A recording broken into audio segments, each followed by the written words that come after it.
Timeline, 5000 ans d'histoire, Richard Fremder. Ça a été beaucoup plus difficile qu'on l'aurait imaginé de trouver un constructeur qui soit disposé à se charger de la réalisation du bateau. Si la marine, elle, construit le navire dans ses propres chantiers, on ferait immédiatement le lien avec le gouvernement et terminer pour la couverture. Donc il n'est pas question que la marine américaine construise le bateau. Et peu après la signature du contrat, avec la société qui va être trouvée, la CIA va informer deux des directeurs de l'entreprise, c'est l'entreprise Sun, des objectifs réels du bateau. Une telle entreprise, c'est ce qu'ils leur disent, risquait peut-être de faire une mauvaise publicité à leur société si, par malheur, les choses venaient à être découvertes. Et donc, ils ont exprimé leurs inquiétudes vives, mais comme ils s'étaient déjà engagés à construire le bateau dans les délais imposés, ils ne vont pas revenir sur leur décision. Donc, ils ont été mis dans le secret, mais ils ne font pas machine arrière, c'est le cas de le dire. Et donc, le 9 décembre 1971 commence la deuxième étape du projet Azorian. Ce matin-là, donc la construction, les ouvriers de Sun Shipbuilders mettent en place l'énorme quille du Hughes Glomar Explorer. Au cours de la cérémonie qui a eu lieu à cette occasion, les orateurs ont insisté sur l'ère nouvelle qui s'ouvrait dans le domaine de l'océanographie. Ben oui, ceux qui y travaillent ne sont pas ceux qui vont être mis au courant. La CIA a bien sûr hâte de récupérer le sous-marin qui gise sur le fond depuis maintenant 3 ans. Un mois après, la péniche est terminée et baptisée HMB-1. Hughes Marine Barge 1. Le président Nixon va visiter cette création on est en janvier 1972 à l'occasion d'une visite effectuée à propos du contrat de 55 millions de dollars passé avec cette entreprise pour la construction de plusieurs navires marchands. Donc, si vous voulez, là encore, il y a une couverture et il en profite. Il semble que le président ne savait sans doute pas encore que la péniche avait un rapport avec le Hughes Glomar Explorer, dont il avait pourtant personnellement approuvé la mission secrète. On ne sait pas trop. En fait, des entreprises du monde entier participent à la construction du navire sans même savoir sa véritable nature. Ça, c'est génial. Honeywell, par exemple, va fournir les ordinateurs destinés à contrôler les moteurs géants du bateau. Western Gear construit la plateforme énorme de forage qui va être montée sur stabilisateur, qui maintiendrait l'assemblage de tubes à la verticale pendant les opérations de forage en mer.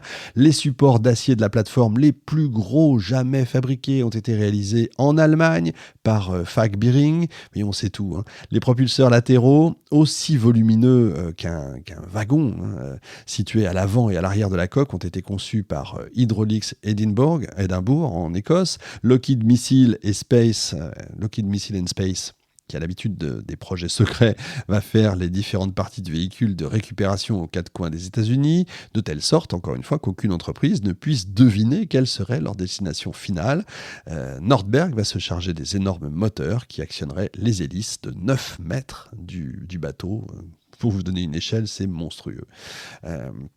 On va fabriquer plus de 300 tubes de 18 mètres à jointure hélicoïdale recouverts d'un produit à base de plastique, c'est monstrueux. Au total, de septembre 1970 à juillet 1972, la construction de l'Explorer va exiger 123 000 heures de travail, dont un quart consacré à la construction de la coque qui occuperait les 8 premiers mois.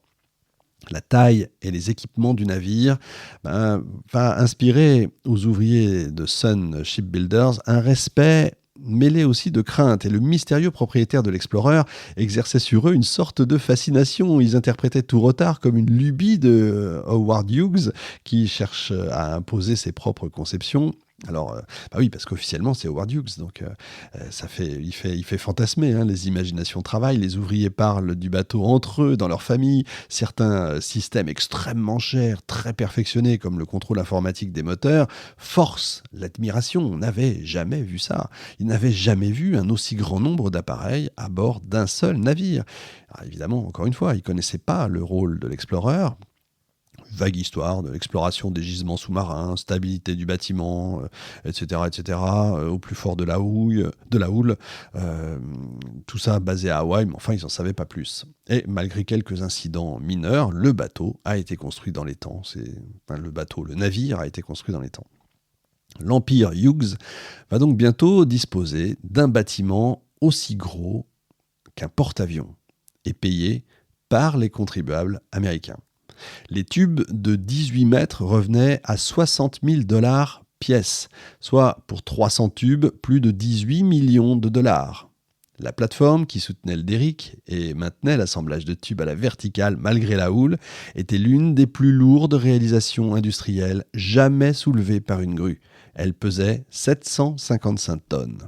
La plateforme comprenait un ensemble de roulements à billes allemands d'une valeur d'1 million de dollars. C'est monstrueux, tout est gigantesque dans cette opération. Le Hughes Glomar Explorer, 51 000 tonnes en pleine charge, est incontestablement une merveille sur le plan technologique. Il était capable de soulever des charges sous-marines 8 fois plus lourdes que ses concurrents les plus sérieux. Équipé de 5 propulseurs, de 2 moteurs normaux qui permettaient de le maintenir en position, il développait un total de 22 millions de chevaux.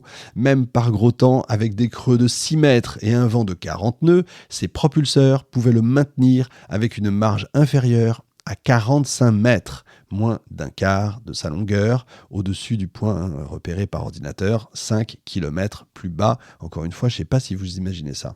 Les événements politiques, parallèlement à ça, le monde continue de tourner, qui vont se dérouler pendant la construction de l'Explorer, vont renforcer la décision prise par la CIA concernant la sécurité.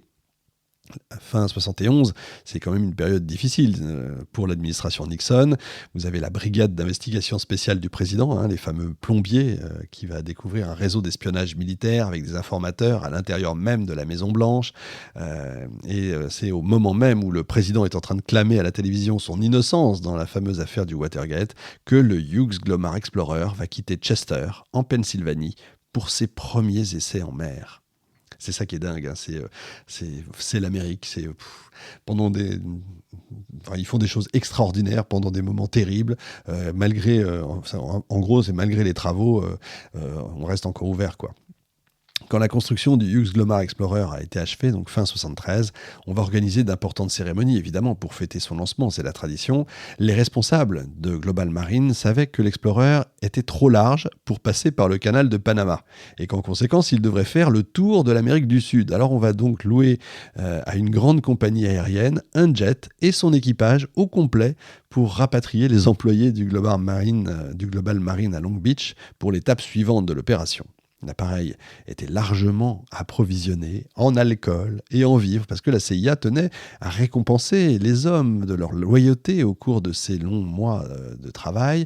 Quand l'avion va atterrir, le pilote qui va conduire l'appareil jusqu'à un terminal discret, évidemment, où les passagers que vous imaginez passablement éméchés, bien sûr, vont pouvoir être débarqués sans crainte d'être remarqués, mais quand ils se sont tous plus ou moins remis sur pied, on s'est aperçu qu'il en manquait un.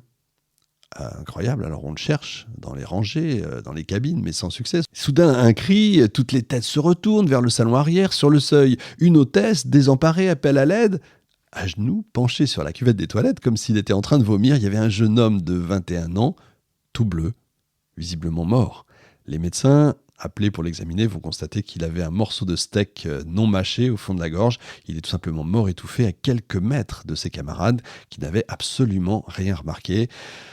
Ça, je peux vous dire que l'incident va dégriser tout le monde. Le jeune homme originaire de l'Oregon, c'était leur pote en fait. Son frère va démissionner aussitôt, entamer peu après des poursuites qui ont failli remettre en cause la couverture carrément de la mission. L'assurance de Global Marine va verser 50 000 $ aux parents de la victime, mais les responsables de Souma vont refuser de payer la même somme, malgré la promesse qu'ils avaient faite à leurs employés. Ils vont prétendre que la société n'était absolument pas responsable, puisque le décès avait eu lieu sur un avion de ligne, et pas pendant les heures de travail. Et la mer, furieuse, va menacer d'assigner Global Marine, Souma et la compagnie aérienne en justice si l'argent n'était pas versé dans les plus brefs délais. Ils ont été mis au pied du mur. Les responsables d'Howard Hughes vont s'exécuter par miracle. Par miracle, on peut le dire. La presse n'a eu vent de rien. Mais imaginez ça aujourd'hui, ce serait impossible. Mais c'est clairement démontré qu'à tout moment, les mesures exceptionnelles de sécurité pouvaient être totalement remises en cause par le plus imprévisible des incidents. Timeline, 5000 ans d'histoire, Richard Fremder.